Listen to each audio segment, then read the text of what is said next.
Saya akan menyampaikan satu uraian firman Tuhan atau sebuah khotbah bertolak dari teks Alkitab yang tadi sudah kita baca dan dengarkan bersama, yang terambil dari Injil Matius pasal 6 ayat 1 sampai dengan ayatnya yang keempat. Namun pasal itu sebetulnya sampai ayatnya yang ke-18, karena pasal itu secara khusus membahas tentang pengajaran Tuhan Yesus di atas bukit kepada orang banyak di Yerusalem 2000 tahun yang lalu mengenai tiga bentuk kesalehan orang Israel atau orang Yahudi yang pada saat itu terus dipraktikkan. Nah, di dalam khotbah di bukit itu Tuhan Yesus menyinggung tiga bentuk kesalehan itu atau tiga bentuk kewajiban keagamaan dari orang Yahudi yang harus dilakukan atau dipraktikkan dengan sungguh-sungguh oleh setiap pengikut agama Yahudi ini, yaitu bersedekah, berdoa, dan berpuasa. Nah, bersedekah itu sendiri adalah suatu upaya untuk melayani sesama manusia, khususnya mereka yang hidup di dalam kekurangan. Sedangkan berdoa itu adalah suatu usaha baik secara individu ataupun bersama-sama untuk berjumpa dengan Allah, memandang wajahnya, sekaligus untuk menyatakan ketergantungan kita kepada Tuhan. Sedangkan berpuasa adalah suatu upaya untuk menjauhi makanan dengan alasan spiritual dan juga untuk mendisiplinkan diri sendiri. Nah, kalau kita perhatikan ketiga bentuk kesalehan ini sebetulnya sangat bagus, baik, karena itu jugalah yang difirmankan Tuhan, yang dipesankan Tuhan kepada umatnya untuk dilakukan atau untuk dilaksanakan di dalam kehidupan di tengah-tengah dunia ini. Berpuasa, berdoa, dan bersedekah. Nah, akan tetapi di dalam praktek pelaksanaannya sering terjadi hal-hal yang tidak sejalan dengan apa yang merupakan perintah Tuhan dalam melaksanakannya. Nah, di dalam agama Yahudi sendiri kita melihat bahwa pada satu sisi ajaran tentang kewajiban-kewajiban keagamaan itu sudah tertulis dengan sangat baik dan benar karena itu merupakan wahyu dari Tuhan. Tapi seringkali di dalam implementasinya ataupun juga dalam pelaksanaannya kita terjadi penyimpangan-penyimpangan. Oleh karena terjadi kurang penghayatan terhadap pelaksanaan kewajiban-kewajiban agama itu, ataupun juga mereka melakukan itu dengan motivasi yang salah, sikap yang salah, sehingga memang secara dogmatika atau secara doktrinal itu benar, tetapi di dalam pelaksanaannya terjadi penyimpangan ataupun juga terjadi pembiasan dari makna yang sesungguhnya. Nah, sehingga yang menjadi pokok perhatian atau concern Tuhan Yesus ketika dia berbicara tentang tiga bentuk kesalehan ini atau tiga pelaksanaan kewajiban-kewajiban keagamaan orang Yahudi ini seperti berdoa, berpuasa, bersedekah, termasuk di dalam beribadah sekalipun, itu harus dilakukan dengan sikap hati dan motivasi yang benar, ya. Jangan melaksanakannya itu karena ingin dilihat orang atau ingin dipuji oleh orang lain. Nah, makanya dengan tegas dan sangat jelas di dalam khotbah Tuhan Yesus di bukit itu ketika Tuhan berbicara tentang tiga bentuk kesalehan ini, nah Tuhan berpesan dengan sangat jelas kepada orang banyak saat itu, dan saya kira juga kepada kita yang hidup pada saat ini yang juga terpanggil untuk terus melaksanakan kewajiban-kewajiban keagamaan kita itu. Nah, Tuhan Yesus berkata demikian. Nah, saya akan bacakan untuk kita dari Matius pasal 6 itu, dikatakan bahwa ingatlah, jangan kamu melakukan kewajiban agamamu di hadapan orang supaya dilihat mereka. Karena jika demikian, kamu tidak beroleh upah dari Bapamu yang di surga. Nah, dalam sebuah terjemahan Alkitab yang lain, mengatakan demikian, ingatlah, jangan membuat agamamu menjadi tontonan di hadapan orang. Nah, Tuhan Yesus juga menyatakan bahwa dalam melaksanakan puasa ataupun juga berdoa, jangan melaksanakannya seperti orang-orang munafik. Mereka suka mengucapkan doanya dengan berdiri di rumah-rumah ibadat, di tikungan-tikungan jalan raya, supaya mereka dilihat oleh orang lain. Nah, mereka juga pandai untuk mengubah air mukanya, membuat aura wajahnya itu suram, supaya orang melihat bahwa mereka sementara menjalankan puasa. Jadi kita lihat di sini bahwa praktek-praktek keagamaan itu pada satu sisi itu sangat bagus karena membangun iman seseorang, membangun iman sebuah komunitas. Tetapi salah ketika itu dilakukan dengan sikap hati dan motivasi yang salah. Jadi pada pelaksanaannya itulah yang menjadi sorotan Tuhan Yesus ketika Tuhan berbicara tentang ketiga pokok itu, khususnya sedekah yang hari ini juga kita akan lihat, doa dan juga puasa. Nah, dari pengajaran Tuhan Yesus ini nampak bahwa ada sebuah keharusan untuk menjalankan dan membangun suatu kehidupan ibadah yang benar, suatu kehidupan spiritual yang benar, sebuah kehidupan yang mempraktikkan kewajiban-kewajiban agama itu, mempraktikkan kesalehan-kesalehan hidup itu secara benar. Dan apa dasarnya bahwa semua itu kita lakukan dengan benar? Nah, dasarnya itu satu, itu yang Tuhan Yesus mau mengatakan di sini kepada kita, bahwa semua yang kita lakukan, semua yang kita kerjakan itu untuk menyenangkan dan memuliakan nama Tuhan. Nah, prinsip ini di dalam teologi reformasi itu disebut dalam satu istilah yang diambil dari bahasa Latin, yaitu coram Deo. Nah, coram Deo itu artinya bahwa seluruh kehidupan kita yang ada di dunia ini adalah panggung kemuliaan Allah. Seluruh hal yang kita kerjakan di dalam hidup ini, baik ibadah yang kita lakukan, termasuk juga pekerjaan-pekerjaan sekuler kita yang kita kerjakan, entah itu di rumah, tempat kerja, di sekolah, dimanapun, itu semua adalah merupakan panggung untuk kita mendemonstrasikan atau juga mempertunjukkan kemuliaan Allah itu. Nah, akan tetapi acap kali dalam kehidupan kita ya, sebagai orang percaya yang masih sering dipengaruhi oleh dosa dan kedagingan kita ini, seringkali yang terjadi bukan kita jadikan hidup kita dengan semua panggilan-panggilan hidup kita itu untuk memuliakan Tuhan, sebagai panggung untuk memuliakan Tuhan. Tetapi sebaliknya, yang kita buat adalah kita mengubahnya menjadi panggung kemuliaan diri sendiri. Sehingga bukan soli Deo Gloria, tapi yang terjadi adalah soli ego gloria. Bukan kemuliaan hanya bagi Tuhan, tapi yang terjadi ketika kita melakukan semuanya itu adalah kemuliaan bagi diriku sendiri. Dan inilah yang menjadi sebuah kekeliruan fatal yang dilakukan, yang diperbuat oleh orang-orang Farisi, juga ahli-ahli Taurat, yang saat itu dengan sangat teliti mempraktikkan kewajiban-kewajiban agama itu. Jadi disinilah sebetulnya letak kekeliruannya dan sangat disayangkan, karena jiwa ataupun juga marwah ya, maksud saya marwah dari kewajiban-kewajiban keagamaan itu akhirnya hilang, nilainya itu hilang karena dirusak dengan sikap hati dan motivasi yang keliru tersebut.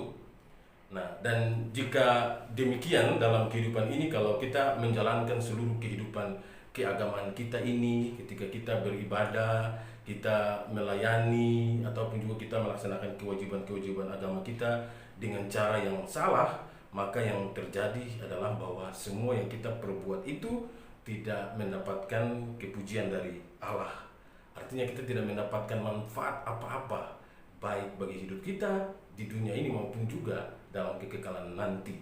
Makanya di dalam khotbah itu Tuhan Yesus juga berkata atau berpesan, satu pesan yang sangat penting untuk diperhatikan bagi orang banyak, tetapi juga bagi kita saat ini, di mana Tuhan berkata bahwa jika hidup keagamaanmu itu tidak lebih benar daripada hidup keagamaan ahli-ahli Taurat dan orang-orang Farisi, sesungguhnya kamu tidak akan masuk ke dalam kerajaan surga. Nah, Bapak Ibu Saudara yang saya kasihi di dalam Tuhan kita Yesus Kristus, apa maksud Tuhan Yesus dengan kata-kata ini?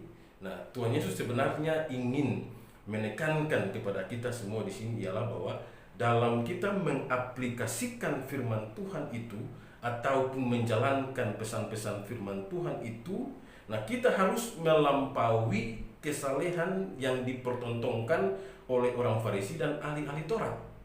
Nah, di mana sebetulnya perbedaannya? Kalau kita perhatikan orang-orang Farisi dan ahli-ahli Taurat, khususnya orang-orang yang hidup pada masa itu dalam menjalankan agama mereka, mereka sangat melakukan kewajiban keagamaan mereka itu dengan sangat teliti, berusaha sempurna mungkin, bahkan mereka melakukannya tanpa lalai sedikit pun. Nah, orang-orang Farisi dan ahli-ahli Taurat itu dalam melaksanakan kewajiban-kewajiban keagamaan mereka, misalnya dalam puasa, 2 kali seminggu mereka melakukan puasa, bahkan 3 kali sehari mereka berdoa. Mereka pun juga mengadakan pemberian perpuluhan ke bait Allah itu juga dengan sangat baik. Bahkan mereka pun juga tidak mengabaikan dalam hal melakukan sedekah kepada orang-orang lain. Namun sayangnya, ini lagi-lagi sayangnya, hal-hal yang baik itu mereka melakukannya bukan dengan satu sikap hati dan motivasi yang benar. Mereka melakukan itu untuk memperlihatkan kepada orang lain, kepada manusia, supaya mereka dipuji, supaya orang-orang menjadi terkesan dengan kehidupan keagamaan mereka atau kehidupan kereligiusan mereka itu. Jadi kesaksian mereka dalam hal melaksanakan kewajiban-kewajiban agama itu bukan keluar dari hati yang ingin menyenangkan Tuhan, hati yang ingin memuliakan Tuhan, tetapi itu berasal dari motivasi-motivasi hati yang tersembunyi, yang tidak benar, yang berorientasi hanya kepada kebanggaan diri sendiri.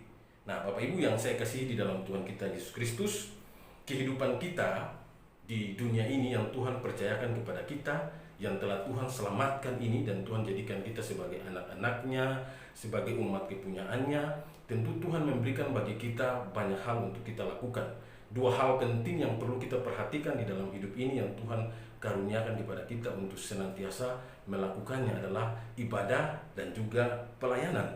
Jadi mari kita melihat kehidupan kita ini sebagai sebuah panggung kemuliaan Allah. Yang tadi saya katakan coram Deo itu, melihat keseluruhan proses kehidupan kita ini. Jadi jangan kita hanya mempersempit kehidupan rohani itu yang memuliakan Tuhan itu hanya ketika kita beribadah saja, tetapi ketika di luar kita tempat ibadah pun, dari gereja, di rumah, dimanapun, itu semua merupakan panggung di mana untuk kita mendemonstrasikan, untuk mempertontonkan, untuk memperlihatkan kemuliaan Allah yang telah menyelamatkan kita, yang telah menebus kita, yang telah menjadikan kita sebagai umat pilihannya. Dan ini harus senantiasa menyadarkan kita bahwa kita sedang hidup di dalam hadirat Tuhan. Jadi hidup dalam hadirat Tuhan itu bukan saja pada saat kita beribadah, tetapi hidup dalam hadirat Tuhan itu juga ketika kita di rumah, ketika kita mengerjakan hal-hal sekuler, ketika kita sementara berjualan, berdagang, memasak, mengurus anak-anak, bersekolah, apa saja yang kita lakukan, kita harus pastikan bahwa kita harus berada di dalam hadirat Allah. Karena kesadaran inilah yang membuat kita bisa melakukan segala sesuatu secara benar dan tepat, bukan seperti yang dilakukan oleh orang-orang Farisi dan ahli-ahli Taurat itu. Jadi semakin kita mengenal Tuhan, maka kita semakin tidak ingin untuk menonjolkan diri kita sendiri. Semakin kita memahami siapakah Allah dengan kemuliaan dan kebesarannya, maka kita semakin takut untuk menonjolkan diri kita sendiri. Seperti Yohanes Pembaptis mengatakan, biarlah dia yang semakin bertambah-tambah dan saya yang semakin berkurang. Biarlah dia yang semakin besar dalam hidup saya dan biarkanlah saya makin kecil di dalam hidup ini. Nah, jadi pengenalan kita kepada Tuhan itu, atau pengetahuan kita kepada pencipta itu, kepada Allah itu sangat mempengaruhi seluruh proses kehidupan kita. Nah, di dalam konteks kita beribadah itu sangat mempengaruhi pengertian kita, makna kita, bahkan juga aplikasi-aplikasi yang kita lakukan di dalam ibadah kita, dalam hidup kita, kesalehan kita, bahkan aktivitas-aktivitas rohani yang Tuhan percayakan bagi kita lakukan. Jadi apapun yang sedang kita kerjakan, kita harus sungguh-sungguh menyadari bahwa kita sedang melakukannya di hadirat Tuhan, pemilik alam semesta ini. Jadi misalnya untuk saat ini kita tidak beribadah di gereja secara bersama-sama seperti yang lazim kita lakukan. Kita harus beribadah dari rumah kita masing-masing. Dan ini satu perubahan besar yang terjadi pada masa ini. Gereja tidak pernah mengalami sebuah pengalaman sehebat ini, seakbar ini, di mana gereja harus mengalihkan kebaktian-kebaktian minggu di rumah masing-masing. Dan ini menjadi sebuah tantangan terbesar karena tidak semua jemaat itu memiliki konsep yang benar, pengertian yang benar tentang ibadah, tentang bagaimana merasakan kehadiran Allah di dalam ibadah itu. Jadi meskipun dari rumah kita masing-masing kita beribadah, tetapi kita tetap menghormati hadirat Allah di dalam ibadah kita, di rumah yang kita lakukan itu. Kita harus melakukan dengan sebuah kesadaran bahwa apa yang kita lakukan dari rumah kita masing-masing ini sebagai sebuah ibadah yang memuliakan Tuhan. Sehingga kita harus mempersiapkan diri kita sebaik mungkin untuk melaksanakannya.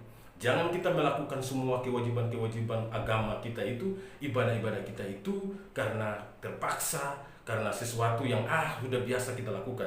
Ketika kita melakukan dengan cara seperti itu, maka hidup kita bukan menjadi panggung kemuliaan Allah, tetapi menjadi panggung kemuliaan diri kita sendiri, ego kita sendiri. Nah, dalam kehidupan ibadah kita, dan ini saya ingin mengaitkan pesan firman Tuhan hari ini tentang kewajiban memberi sedekah ini, karena kewajiban memberi sedekah ini merupakan bagian juga daripada panggilan beribadah. Dan saya coba membawa konteks ini di dalam pelaksanaan ibadah-ibadah yang kita lakukan. Nah, di dalam kehidupan beribadah kita perlu berhati-hati karena kita bisa terjebak dalam dua ekstrim ini. Dan saya akan menguraikan dua ekstrim ini, dua kekeliruan ini secara singkat kepada kita, supaya dari sini kita bisa mengerti dan memahami bahwa apa yang seharusnya kita lakukan atau kita perbuat ketika kita beribadah.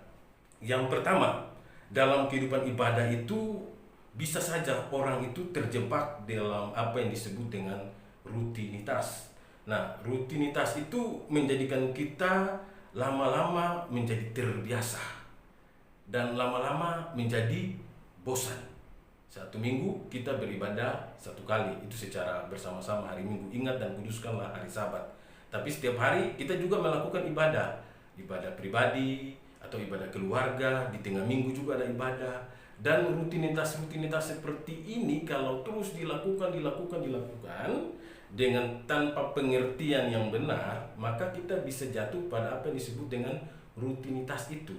Dan bahaya dari sebuah aktivitas yang dilakukan secara rutinitas adalah orang lama-kelamaan menjadi terbiasa dan kemudian menjadi bosan. Sehingga tidak lagi merasakan sesuatu yang penting di dalam pertemuan-pertemuan ibadah itu. Sudah menganggap sesuatu yang biasa-biasa saja.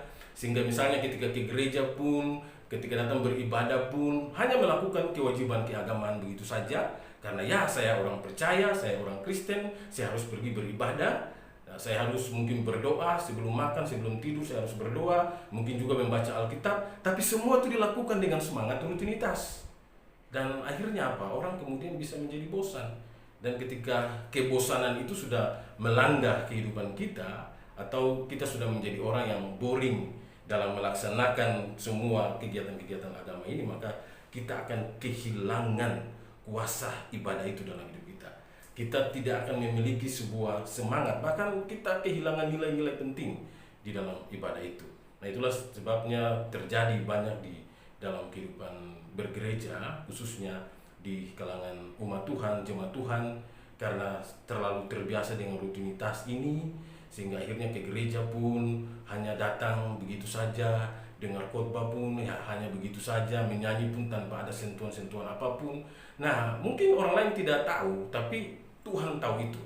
Nah, tapi kalau kita mengerti bahwa kehidupan saya ini adalah panggung kemuliaan Tuhan, maka dalam hal beribadah pun itulah kesempatan di mana saya akan mempertontonkan kemuliaan Tuhan melalui ibadah-ibadah yang saya ikuti atau yang saya jalankan. Nah, itu yang pertama, terjebak dalam rutinitas. Nah, yang kedua, ini juga tak kalah pentingnya, bahaya ini yang seperti yang sudah dikatakan oleh Tuhan Yesus ketika Tuhan mengkritik praktek-praktek keagamaan orang Farisi dan ahli-ahli Taurat adalah bahwa orang bisa terjebak menjadi orang munafik. Bahasa Inggrisnya tuh hypocrite ya. Itu dari bahasa Yunani diambil istilah itu. Nah, kemunafikan. Nah, jika yang pertama itu adalah rutinitas sehingga tidak ada semangat, tidak ada greget. Nah, namun orang munafik justru bersemangat sekali. Dalam beribadah nampak semangat. Banyak aktivitas rohani yang dilakukan dengan rajin. Dia lakukan dengan sangat baik, dengan sangat teliti. Nah, seperti ahli-ahli Taurat tadi yang 2 kali seminggu berpuasa, 3 kali berdoa dalam sehari, memberi sedekah, memberi perpuluhan. Tetapi mereka melakukan dengan mental seorang yang munafik ini, yaitu bahwa mereka melakukan semuanya itu untuk dilihat oleh orang lain, supaya orang lain memuji mereka.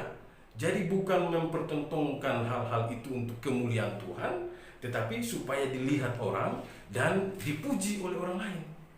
Dan mentalitas seperti ini saya kira tidak hanya ditemukan pada orang-orang Farisi dan ahli-ahli Taurat, tetapi di dalam kehidupan kekristenan, dalam kehidupan gereja sampai saat ini pun hal semacam ini masih banyak dilakukan oleh umat Tuhan. Ya, rajin beribadah, rajin memberi persembahan, rajin melayani, tapi semua dilakukan supaya ingin dipuji, ingin dimuliakan. Nah, kalau tidak dipuji, tidak dimuliakan, atau tidak diagung-agungkan, tidak dianggap, nah mulai orang Buton bilang sini mulai bombe, mulai tidak senang, mulai tidak suka, dan akhirnya itu akan mempengaruhi kehidupan imannya.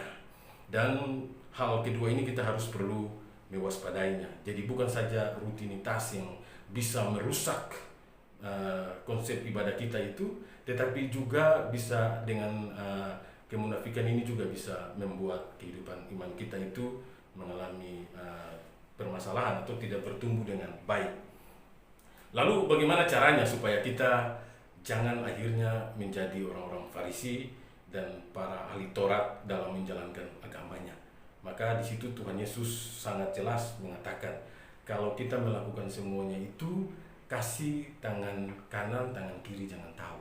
Lakukannya di tempat yang tersembunyi. Karena kalau Bapa melihat yang tersembunyi itu, Dia akan membalas, Dia akan memberikan. Kalau mau berdoa, masuk ke kamar, tutup pintu dan berdoa di situ. Artinya semua yang kita lakukan yang tersembunyi, biarlah Tuhan yang tahu. Ini bukan berarti bahwa kita tidak perlu menyelenggarakan ibadah-ibadah yang terbuka. Misalnya sekarang contoh ada ibadah online, ada ibadah offline, segala macam, khotbah-khotbah yang dipertontonkan di dalam melalui YouTube dan segala macam. Bisa saja orang melakukan itu karena ingin untuk memperlihatkan kehebatannya, mempertontonkan kemampuannya.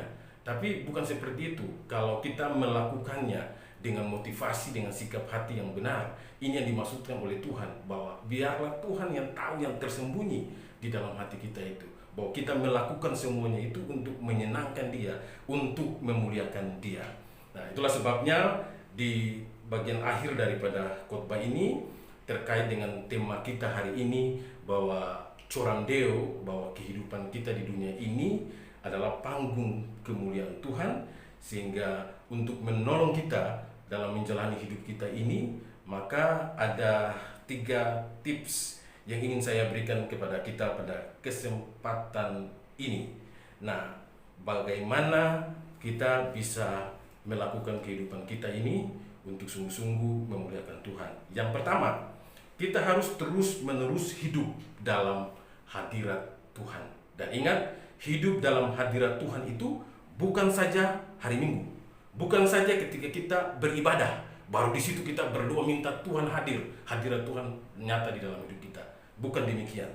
Hidup dalam hadirat Tuhan yang dimaksudkan di sini adalah kita menyadari bahwa Tuhan itu maha hadir, Tuhan itu maha tahu dalam seluruh kehidupan kita, dari pagi sampai malam, dalam semua yang kita lakukan.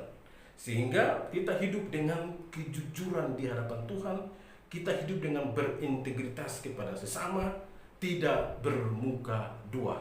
Nah, kita melakukan segala sesuatu dengan pengertian ini, maka kita akan sangat memuliakan Tuhan. Jadi ingat, hidup dalam hadirat Tuhan itu, kesadaran ini membuat kita untuk takut berbuat dosa. Karena kemana-mana kita lihat bahwa kita sementara diawasi oleh seseorang yang tidak melihat kita.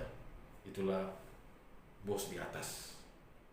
Itu yang pertama. Kemudian yang kedua, kita harus terus-menerus hidup bergaul, hidup bersahabat, hidup berkawan dengan Tuhan. Ya, maksudnya bukan berarti bahwa ya kita harus menjadikan Tuhan itu sahabat seperti sahabat yang biasa dalam hidup kita. Nah, walaupun bagaimana kita dengan Tuhan tetap ada jarak, ada perbedaan yang sangat luar biasa jauhnya. Dia adalah pencipta, kita adalah ciptaan. Tetapi yang dimaksudkan hidup bergaul dengan Allah di sini adalah mengikuti Tuhan kemana saja Tuhan pimpin, dan mengikuti setiap pembentukan dengan setia yang Ia kerjakan dalam hidup kita. Kita harus sungguh-sungguh menyerahkan hidup kita kepada Tuhan. Biar Tuhan yang pimpin, Tuhan yang tuntun kehidupan kita. Jadi misalnya di dalam kehidupan kita seperti sekarang ini, misalnya ketika kita mau melakukan sebuah usaha atau pekerjaan apa saja, kita harus sungguh-sungguh berdoa kepada Tuhan untuk minta Tuhan pimpin. Tapi bukan saja itu, tapi kita juga harus mengerjakan doa kita itu juga dengan serius, dengan sungguh-sungguh. Maka dengan demikian kita akan diberkati oleh Tuhan. Itu yang kedua. Dan yang terakhir, yang ketiga, yang bisa saya sampaikan pada kesempatan ini, bahwa kehidupan Kristen yang memuliakan Allah, kehidupan Kristen yang menjadi panggung bagi kemuliaan Allah, tidak bisa mengabaikan fakta ketiga ini, yaitu ialah bahwa kita harus senantiasa mengalokasikan kehidupan kita, waktu kita untuk membaca dan merenungkan firman Tuhan serta berdoa setiap hari. Karena ini tidak bisa, ini bukan pilihan, tapi ini sebuah kebutuhan mutlak dalam kehidupan kita. Kita belajar tokoh-tokoh besar seperti Daud, seperti Daniel, bahkan Tuhan Yesus sendiri pun sangat memperhatikan hal ketiga ini. Membaca, merenungkan firman Tuhan, serta berdoa setiap saat. Minta kepada Tuhan supaya pertama-tama itu kerohanian kita itu dibangun, spiritualitas kita itu dibangun, sehingga kita dapat melaksanakan semua kewajiban-kewajiban keagamaan kita dengan benar. Ingat, di dalam agama itu ada dua hal yang paling penting. Yang pertama adalah ortodoksi. Ortodoksi itu adalah kita harus memiliki pengertian-pengertian yang benar tentang iman Kristen. Doktrin kita harus benar. Pengertian kita, pengetahuan kita kepada Tuhan itu harus benar. Tetapi bukan saja pada ortodoksi, tetapi ada bagian kedua juga yang penting, adalah ortopraksis. Ortopraksis itu adalah bahwa kita juga harus benar dalam melaksanakan apa yang merupakan perintah-perintah Tuhan itu. Apa yang harus kita lakukan itu juga harus benar. Jadi antara ortodoksi dan ortopraksis itu harus sejalan, harus seiring, harus sama-sama dipergunakan untuk memuliakan Allah. Seperti Yakobus katakan bahwa iman tanpa perbuatan adalah mati. Sebaliknya juga, perbuatan tanpa iman yang benar itu juga berbahaya. Jadi Bapak Ibu yang Tuhan Yesus kasihi, mari kita jadikan seluruh hidup kita ini sebagai panggung, sebagai sebuah teater kemuliaan Tuhan, sebuah coram Deo. Tuhan memberkati saudara-saudara semua. Amin. Mari kita berdoa. Tuhan, terima kasih untuk firman Tuhan pada hari ini yang telah hamba sampaikan. Biarlah Roh Kudus menolong kami semua, menolong umat-Mu dalam melaksanakannya hari demi hari. Terima kasih ya Bapa, atas firman-Mu kami mengucap syukur dalam nama Tuhan Yesus. Amin.